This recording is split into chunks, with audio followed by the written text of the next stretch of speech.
नमस्कार मित्रांनो, तुम्हाला तर माहिती आहे मासे म्हणले की आपली जुनी ओळख, जुनी आवड. तुम्हाला तर माहिती आहे माशाचा बरेच दिवस व्यवसाय केला धनेगाव डॅम मध्ये. मित्रांनो, पुण्याहून बीडला निघालतो, भीमा नदीच्या बांधावर आलो, डॅमवर आलो. तर मित्रांनो, इथं आपले सहकारी मित्र, आपले काळजाचे तुकड्या मासे राहिलेले होते गाळानं. मासे कसे आहेत बघायचे आहेत काय? या शेजारलेच गाळानं मासे मोठे मोठे. या इकडे इकडे. मासे म्हणले की आपल्याला जुनी आवड. त्याच्यात मासे मोठे मोठे 3-3, 4-4 किलोचे मासे, नंबर 1चे मासे. माशाची आवड म्हणले की आपली कायम असणार म्हणजे असणार. दादा गाळानं मासे धरायला लागलेत. मासा म्हणले की आपण थांबणारच, कारण की आपल्या जलपरीची ओळखच आहे ही मासा. आपण आपल्या हॉटेलचं नावच ठेवलंय माशामुळे 100%.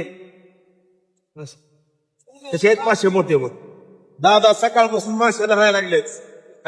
सकाळपासून मासे धरले, गाळानं मासे धरले दादा. इकडे किती गॅंग आहे बघला, बघा आपली काळजाची.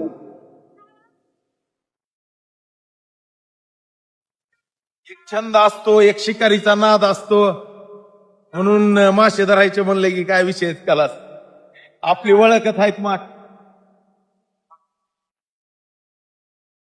दादा, दिवसात किती मासे सापडतात आपल्याला अंदाजा गळानं? का शिकारीवर आहे? शिकारीवर, आपल्या टाकण्यावर लागण्यावर मासा. मासा गळाला लागल्यास लय आनंद होता की नाही? आनंद बघा, मासा जर गळाला लागला का त्याच्यासारखा आनंद कोणचाच नाही माशावाल्यासाठी. चला, धन्यवाद मित्रांनो.